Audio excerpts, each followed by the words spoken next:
Deus abençoe com vocês, Maíse Braga. Obrigado.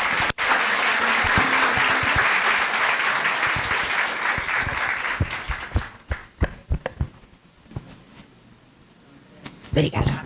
Meninos e meninas, eu estava tirando selfie com vocês e pensando, gente, quanta gente linda, cheirosa, bem vestida. Se a minha autoestima não fosse grande, eu sairia daqui me arrastando.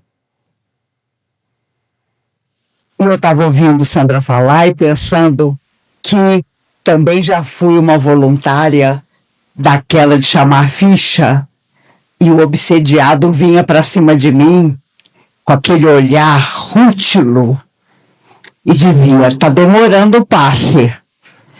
E eu dizia, o senhor não se preocupe, o passe já vai acontecer. E hoje eu tenho amigos que na época eram obsediados. E um deles outro dia comentou comigo, Maíse, eu tinha medo de você. Porque eu dizia, essa garota, não é possível que ela acredite mesmo nisso que ela está falando. De tão perturbado que eu era naquela época. Ele continuou um pouquinho, mas eu tive que dizer que ele estava maravilhoso. Porque de perto ninguém é normal. Uma das únicas coisas que o Caetano Veloso disse e que ficaram para a posteridade. Amigos, Jesus um dia nos disse, brilhe vossa luz. E aí foi um choque, porque eu tenho certeza que nós estávamos lá e devemos ter nos perguntado, então eu tenho uma luz para brilhar? E Jesus sabia que sim, que nós precisávamos encontrar em nós o brilho que nos manteria caminhando para a eternidade, fazendo o nosso melhor. Tem uma coisa extraordinária entre tantas do Evangelho de Jesus. Ele veio numa época em que a mulher era completamente descaracterizada de qualquer sentido positivo. E ele traz a mulher para o Evangelho. Ele traz a sua mãe Maria, ele traz Maria e Marta, ele encontra Madalena e a liberta dos espíritos obsessores que a dominavam, e todas essas mulheres passam a atrair outras mulheres, inclusive entre os romanos. Havia muitas esposas de tribunos que secretamente assistiam às palestras de Jesus. E por que surgiu há tantos anos a história dos meninos de sábado? Porque os espíritos que nos ajudam na comunhão espírita há 48 anos dizem que muitos de nós estávamos naquele dia quando Jesus, no alto do monte, falou das bem-aventuranças. E pergunta se nós fizemos alguma coisa. Não, porque senão não estávamos aqui. Eu tenho um amigo, Marcelo, ele era problemático. E nós éramos muito metidos na época de mocidade e dizíamos, coitado do Marcelo, o Marcelo é muito desequilibrado. Quase todos os que chamavam Marcelo desequilibrado seguiram outros caminhos. E o Marcelo está dentro da doutrina até hoje. Outro dia ele me deu um grande elogio. Ele disse, Maíse, quando você era garota, você era velha. Hoje que você é velha, você é jovem. E é impressionante. Um homem inteligentíssimo. Foi diretor do Banco Central. Quando ele se aposentou, chorava todo mundo. Extraordinário. Mas mantém até hoje a dúvida que o aproximou da nossa mocidade. Depois de estudar Evangelho, estudar o Livro dos Espíritos, no final da manhã de domingo, ele levantava o dedo e dizia, mas apesar de tudo, vocês não me convenceram que sofrer faz evoluir. E nós, garotos, ficávamos horrorizados.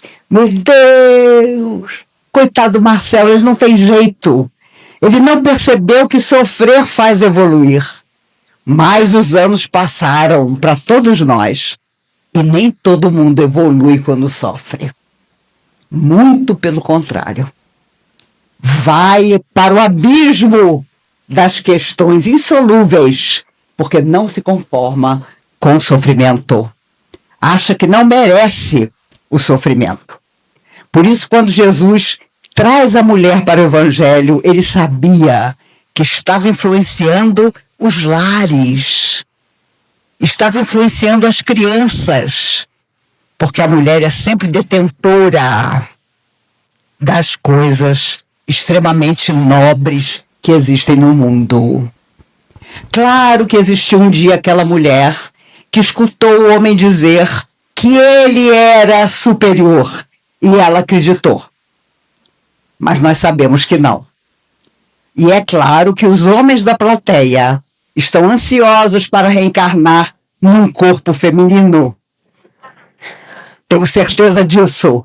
Mas demora, porque para você trocar o seu psíquico do masculino para o feminino, não é de uma vida para outra, não.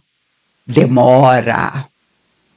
Uma vez um amigo espiritual me disse: Maíse, você teve raras encarnações num corpo masculino. Você sempre optou para vir como mulher. E eu dei um sorriso e pensei: mas você é burra, Maíse. Oh, meu Deus do céu! Porque vocês sabem, ao longo da civilização, a mulher é sempre culpada por tudo. Ela é responsabilizada por tudo. Se o filho ou o neto tem algum problema, culpa dela. Se o marido atinge algum desequilíbrio, ela é que não soube ser uma mulher de verdade. E por aí vai. Jesus não acreditava em nada disso. Ele sabia que a mulher que bebia água depois dos cavalos e dos camelos, quando se chegava a um poço, a mulher era a última a beber água. Cavalo, camelo, cachorro, todo mundo da caravana bebia. Por último, as mulheres. Precisava ser valorizada. Houve uma cantora maravilhosa chamada Billie Holiday. Ela tinha uma voz magnífica, mas um grande problema, na verdade, dois. Uma mãe que a explorava, homens horrorosos que a exploraram ao longo da sua vida e o vício em drogas. A voz extraordinária foi perdendo a sua capacidade. E hoje quem escuta os discos que ficaram sabe do extraordinário talento que ela tinha. Mas um dia, num dos shows, ela e a sua banda se apresentavam e ela resolveu colocar um colar de penas. Ela já estava num processo de droga muito grande. E ela então começou a cantar. Ela tinha um baterista que levava escondido para os shows o cachorrinho que ele tinha. E ele escondia o cachorro embaixo da bateria. E naquele dia, o cachorro cismou com um colar de penas que Billie estava usando e latiu o show inteiro. Era num clube, as pessoas fingiram que não estavam escutando o cachorro, ela estava embriagada para completar o problema.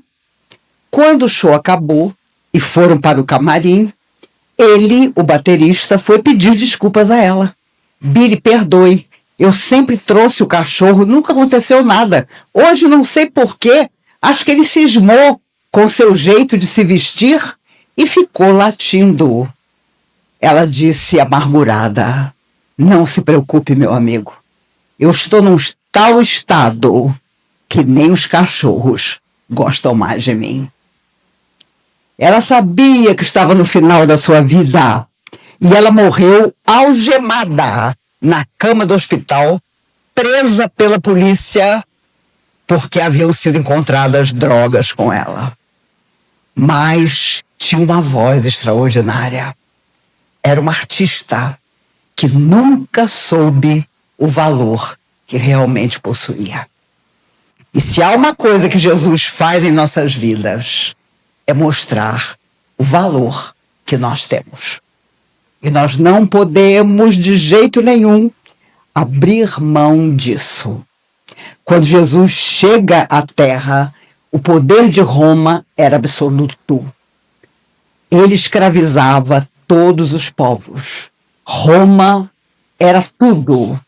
Mas Jesus sabia muito bem que ao longo do tempo aquele poder desapareceria. Quando ele chega a Jerusalém, Judas, impressionado, aponta as colinas de Roma e diz: Senhor, veja que poder, que coisa extraordinária. E Jesus diz a ele: e no entanto, não ficará pedra sobre pedra. E os bárbaros vieram mais tarde e acabaram com o poder de Roma. Quando você perdia uma batalha, você se suicidava, porque você não tinha como apresentar a César o seu fracasso. Então imagine, esse poder era recamado de drama. E nós estamos até hoje na Terra revivendo o nosso passado de desespero, de potência, de domínio, dessa vez na obscuridade, nas lutas do nosso dia a dia, nos sonhos que não se realizam, nas coisas que não dão certo. E felizes de nós quando encontramos uma casa de oração onde nós podemos exercer a nossa satisfação de ajudar. E é claro que um dia toda casa de oração estará dentro de nós. Não precisaremos mais de um local, porque onde estivermos, nós vamos estar mudando o nosso destino e o destino do nosso semelhante. Joana era casada com Cusa, cobrador de impostos, vocês sabem, e ela adorava ouvir as palavras de Jesus. Um dia, ela se viu absolutamente arruinada, porque Cusa, seu marido, foge da vida ao assumir uma série de dívidas, acaba com tudo que eles tinham. E ela então vai ser quase escrava na casa das suas antigas amigas, que agora a tinham como uma serviçal. Seu filho era ainda pequeno e ela ensinava ao menino a tolerância e a bondade que tinha aprendido com Jesus. Mas é claro, ela arranja trabalho num navio onde ela é acusada de cristã, presa e vai ao poste do martírio.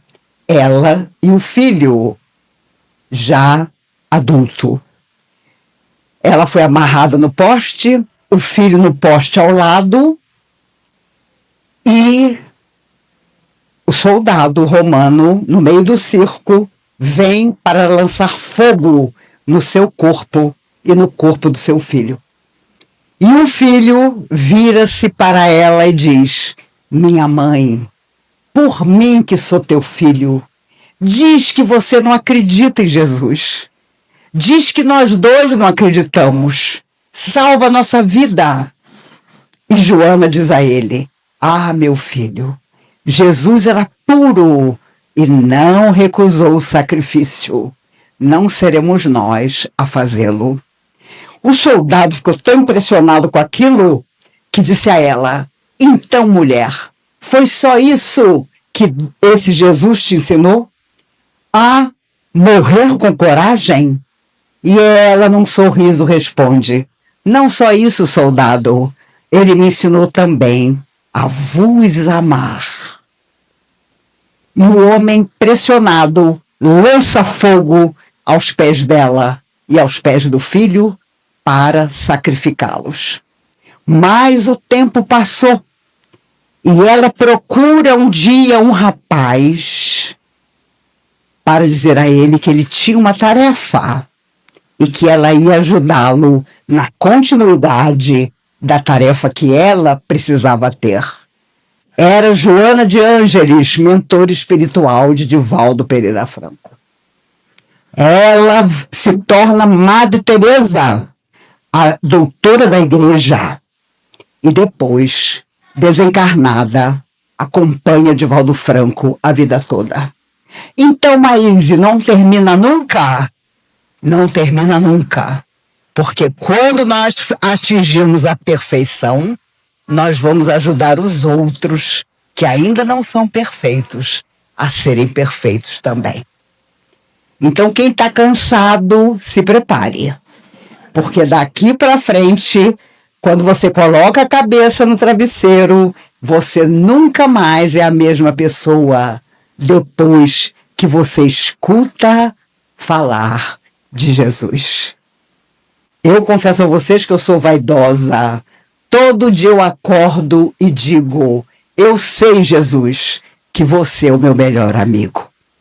Eu sei que seja o que for que aconteça na minha vida, você estará à frente daquilo que me acontecer. Nós precisamos acreditar nisso, para que a nossa vibração, a nossa energia, o nosso pensamento seja positivo. E nem preciso dizer que eu incluo todos vocês. Onde tiver um menino de sábado, se ele estiver passando por alguma coisa, dá uma força para ele. Aí eu enumero: Dr. Bezerra de Menezes, Eurípides de Bassanufo, José Grosso, Caí Barchutel, eu tenho uma listinha. Dr. Dias da Cruz. E quando meu pai ficou muito doente, eu chamava por Dr. Bezerra e eu só via do lado do meu pai o Dr. Dias da Cruz. Falei, gente, eu sei, meu pai tinha câncer. O Dr. Dias da Cruz, na época dele, era oncologista. Mas sempre que eu chamava Dr. Bezerra, nada. Só aparecia Dr. Dias da Cruz. Aí eu fui comentar com a irmã de meu pai.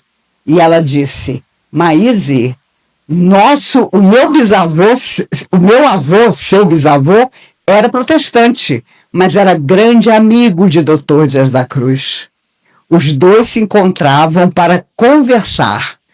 Dias da Cruz falava da doutrina espírita, meu bisavô do protestantismo.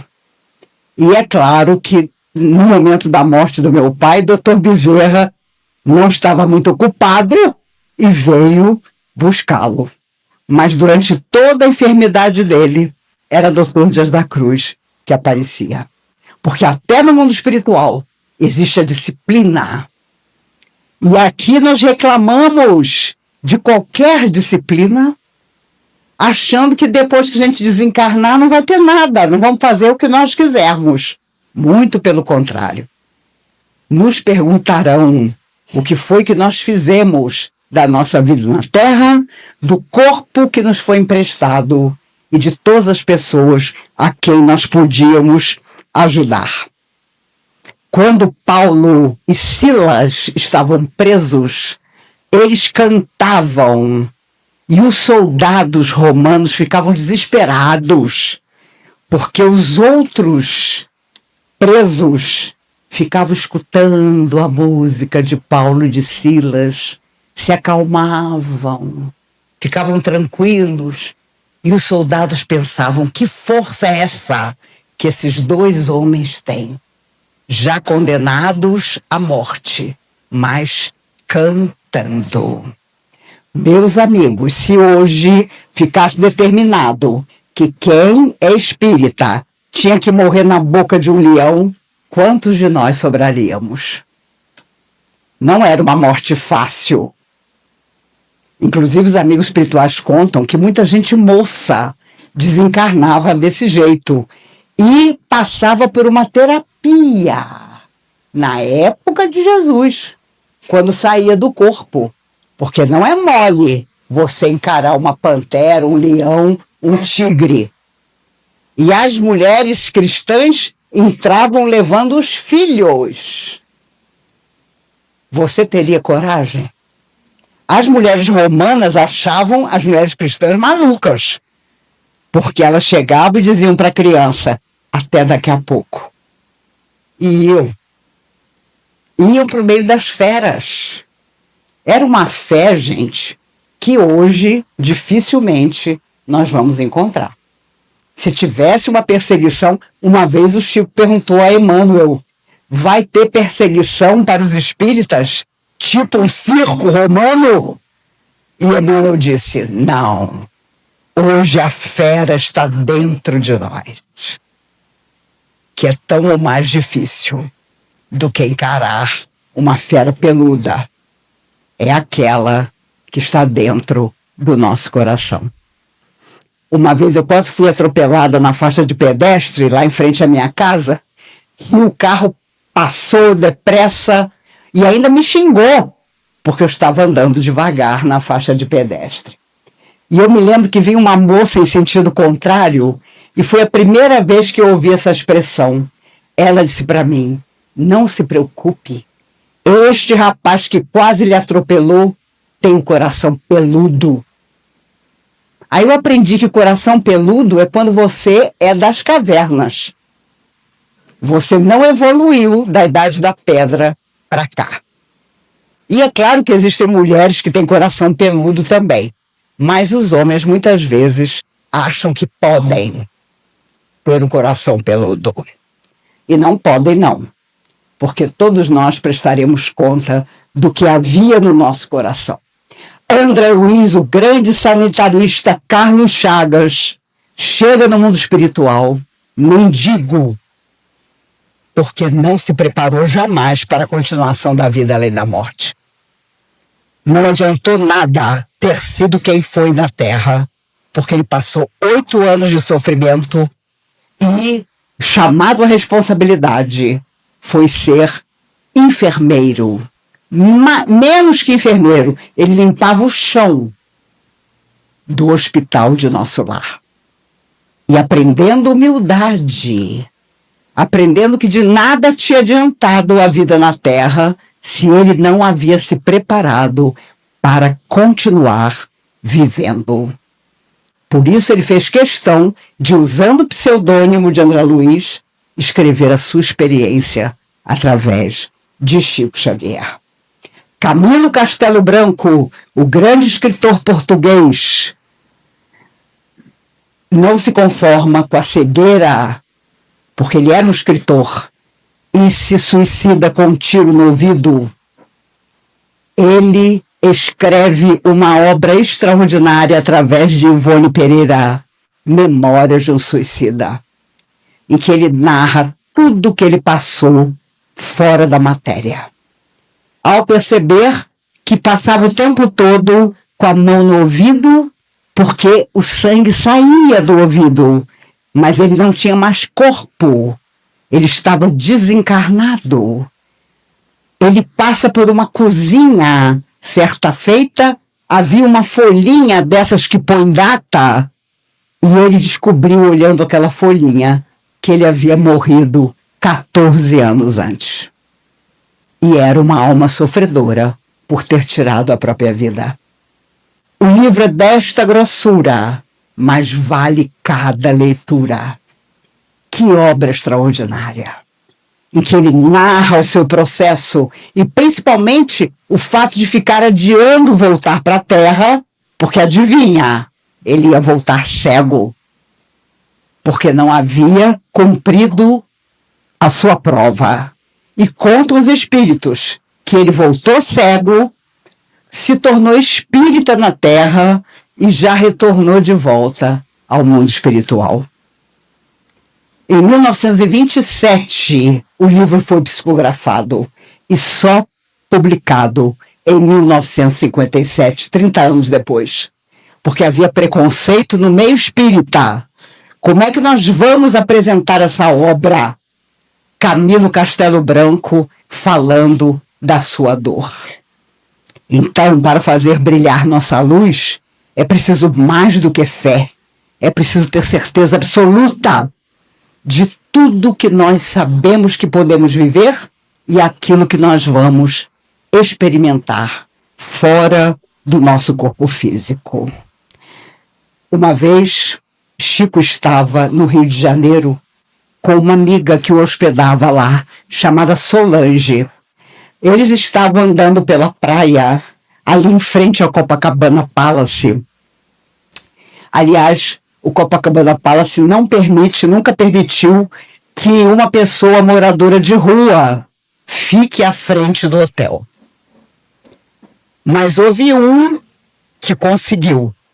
Ele teve autorização para ficar 24 horas em frente ao hotel. Imagine as gorjetas que ele recebeu. Mas o então dono do Copacabana Palace deixou que ele ficasse porque ele simplesmente colocou uma plaquinha dizendo: informações, 50 centavos. Se eu souber R$1, bem coisa de carioca. E ele ficou 24 horas e ganhou um dinheirão, porque o pessoal ficava encantado com a criatividade dele.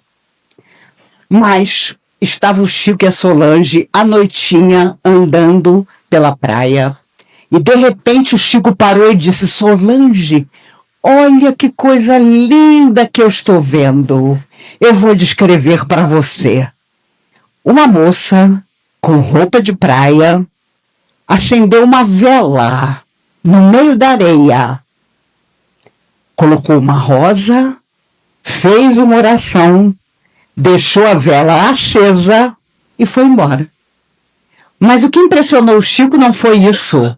Foi ver sair do mar entidades iluminadas, moradoras do mar, que vieram até a areia, recolheram a energia daquela vela acesa e da prece que aquela moça havia feito e levaram de volta para o mar. Era o pedido dela que eles estavam abraçando e levando para as águas do mar.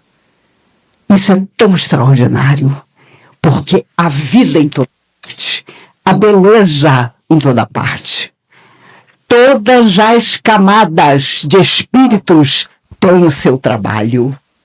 Que coisa linda, que fé que aquela moça tinha ao acender aquela vela.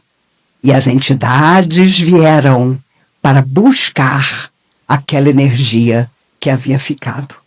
Que coisa linda! Vocês que têm o mar, quando vocês caminharem, deixem a água do mar bater do joelho para baixo. Nós somos antenas e através das nossas pernas nós captamos essa energia magnífica. As pessoas perguntam: Maíse, você é carioca, como é que o Rio de Janeiro aguenta tudo que acontece lá? É o mar. É o mar que sustenta aquela população inteira. Eu tenho tios com 84, 85 anos que, quando estão tristes, vão para do mar. Sentam e ficam só olhando o mar. E a sua energia é transformada. O Chico gostava muito de orar e ficar horas no cemitério. E um dia, ele estava sentado num túmulo qualquer e veio vindo uma entidade escura, com um sobretudo escuro, na direção dele. E ele pensou: deve ser o coveiro dizendo que eu tenho que ir embora. Mas não era. Era um Exu desencarnado. Ele se aproximou do Chico e disse: boa noite. Quando ele falou boa noite, o Chico quase desmaiou do cheiro de bebida. O espírito desencarnado. E sem falar nada, o Chico pensou: poxa vida, ele deve ter bebido a beça. Mas, boa noite. Ele, lendo o pensamento do Chico, disse: sabe, eu bebo sim, porque eu sou encarregado de retirar do túmulo entidades que estão grudadas no que sobrou dos seus corpos. E para conseguir fazer isso, eu bebo para aguentar o cheiro de tirar uma pessoa que está deitada no próprio túmulo há 20, 30, 40, 50 anos. E o Chico disse: como eu respeitei aquele homem.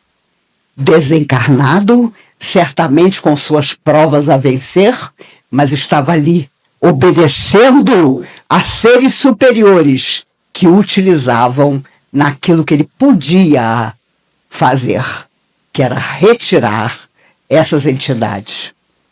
Raul Seixas, o grande músico, conta que ficou muito tempo desencarnado, ligado ao próprio corpo no cemitério. E que hoje, quando alguém o reconhece do outro lado da vida, nossa, você foi o Raul Seixas, eu te adorava, eu fazia tudo que você falava. Ele sente vergonha, porque não conseguiu solucionar a própria vida e ainda deu um exemplo complicado, embora a genialidade da sua canção. Há pessoas que são tão grandes por dentro, embora equivocadas, que uma vida só não é suficiente. Cazuza foi poeta da minha geração. Ele era 4 meses mais novo do que eu. Filho único. A minha filha também é filha única, ela é fã dele, porque ele sempre dizia: filho único é a perfeição absoluta.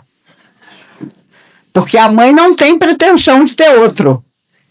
Então, o Cazuza, com aquele jeito dele, dizia: filho único é a perfeição absoluta.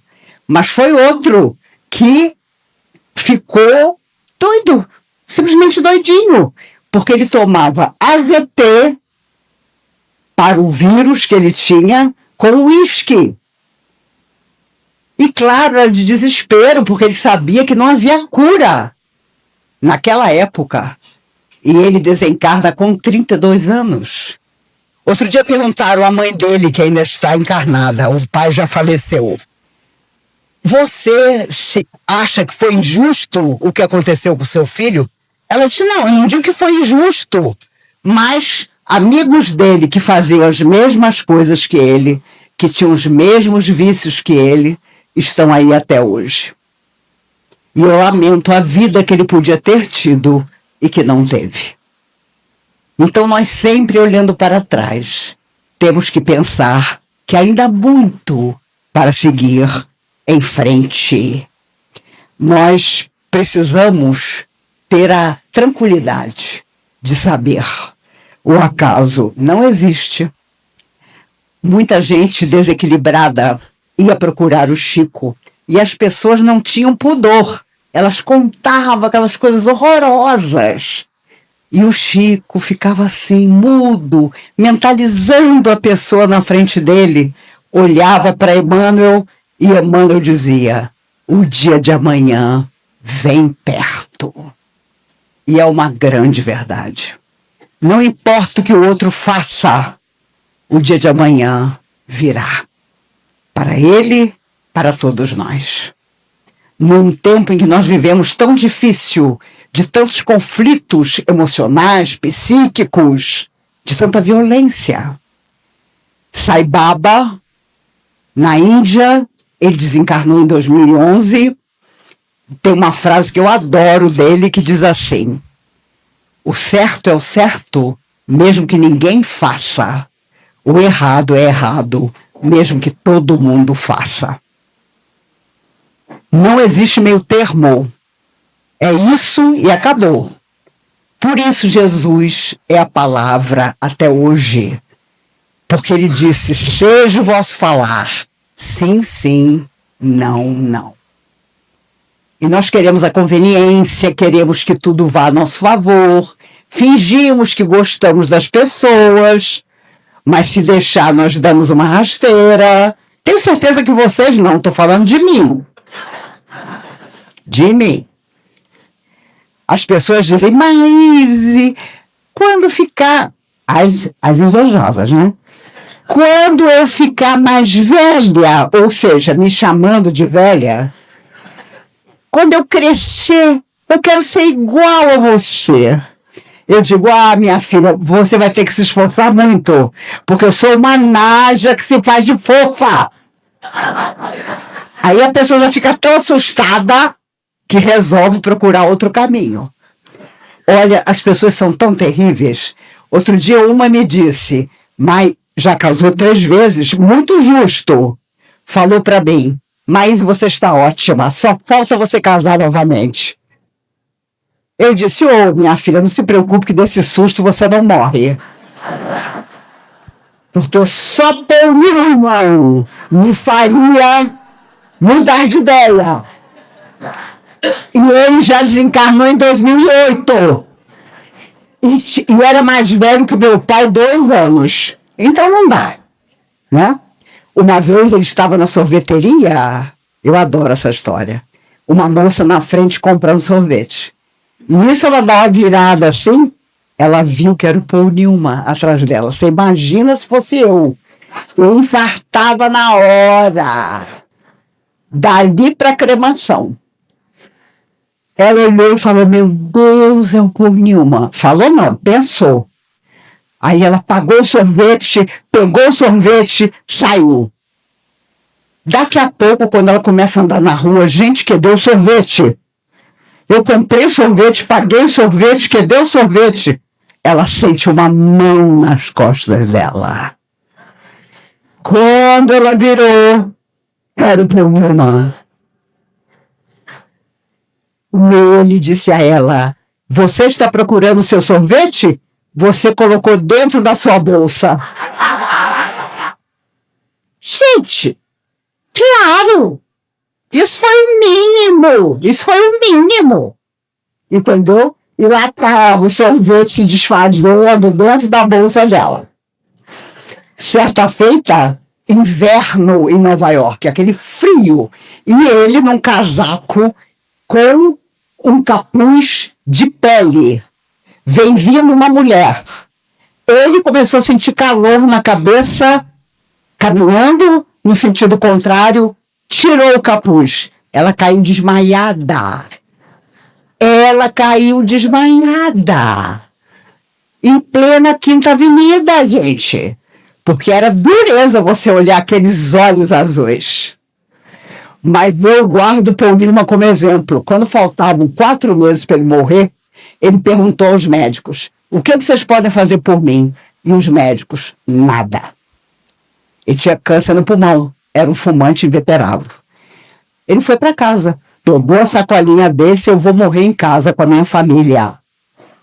E antes ele foi visitar o seu grande amigo Robert Redford, um dos homens mais lindos, abrindo parênteses para Paul Newman, que o cinema já viu. Hoje ele está um maracujá de gaveta. Porque ele teve a coragem de não fazer plástica nenhuma. Então ele está todo enrugadinho. Mas ele foi visitar o Robert Redford. E tem uma foto maravilhosa em que os dois estão assim apoiados numa cerca, sorrindo. Você olha para o Robert Redford, aquele olhão. Você olha para o Paul Newman, aquele olhão. Mas a vida já estava desaparecendo. Por isso, sabiamente, alguém já disse, os olhos são os espelhos da alma. Você via que Paul Newman já estava indo embora e Robert Redford não. Tanto que ele está aí até hoje. Então é importante demais que nós aproveitemos da vida os brilhos que nos inspirem na caminhada. Venham de onde vierem, sejam quem forem, nós vamos seguindo na nossa luta. Lembram-se daquela senhora, mãe de um suicida? Ela foi a Uberaba. Ela sabia que um filho suicida não se comunicaria, mas ela chegou tão cedo que ela pegou a ficha de número 1, foi para o hotel. Quando chegou a hora de conversar com o Chico, ela foi até a frente da casa do Chico. Quando estavam as 30 mães que haviam pegado ficha, para um carro, uma limusine, salta uma mulher desesperada.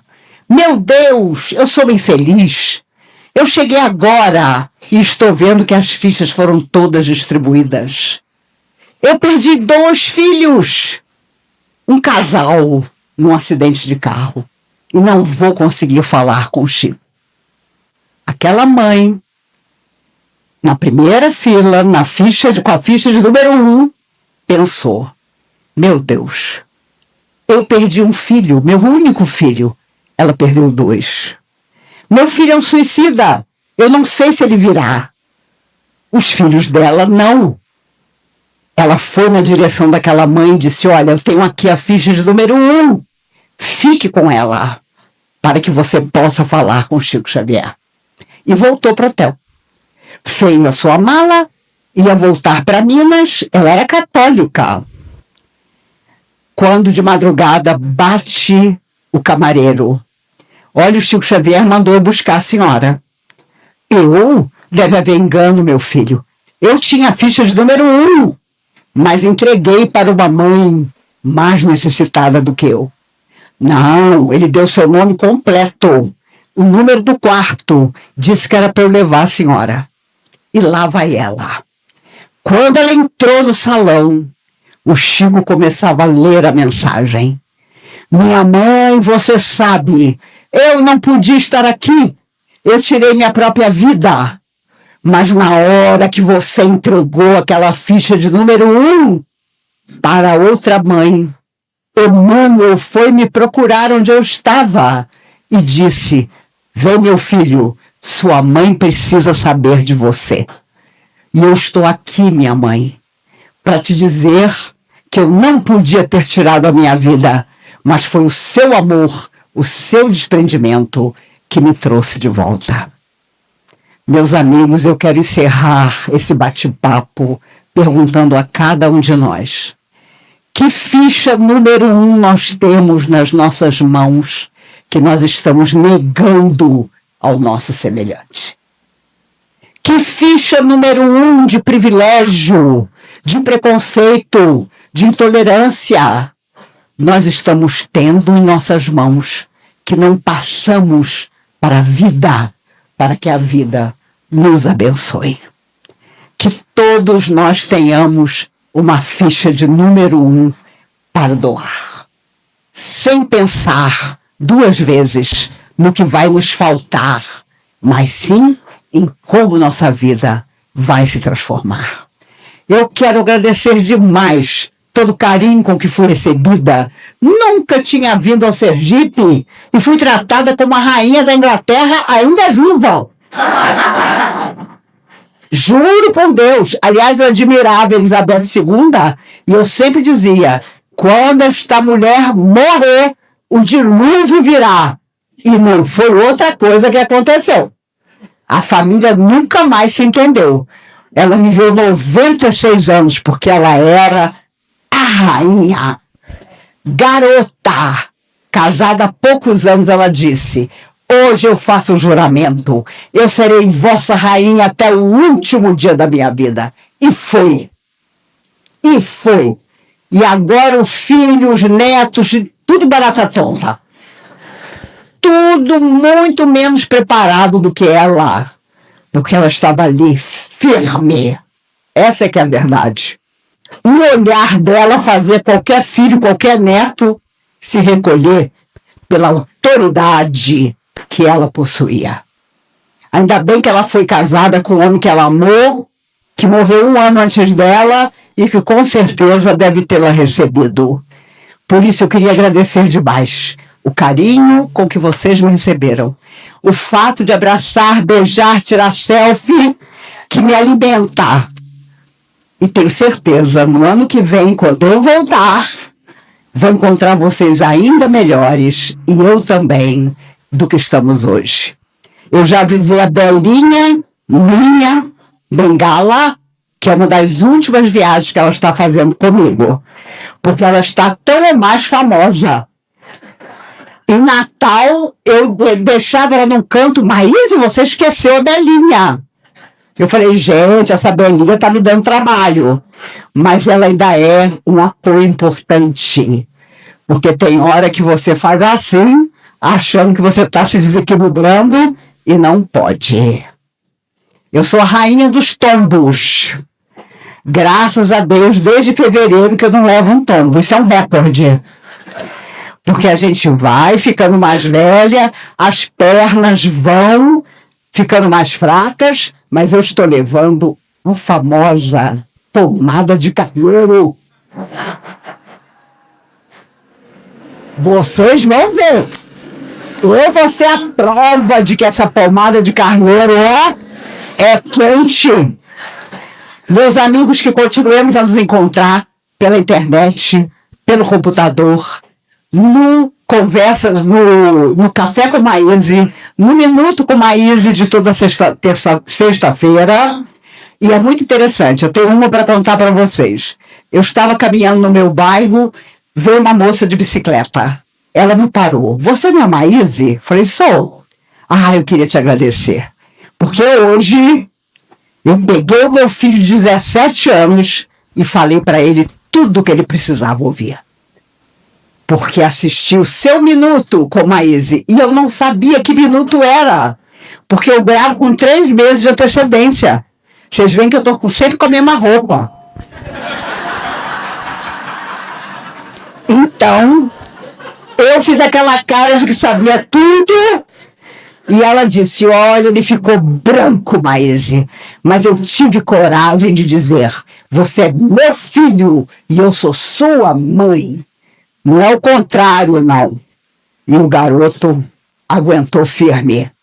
Meus amigos, não há nada que arraste mais do que o nosso exemplo. Vamos dar o nosso exemplo em toda parte, dentro e fora da nossa casa. Sejamos, como disse Eurípides Barçanufo, primeiro sejamos bons, depois nós seremos felizes.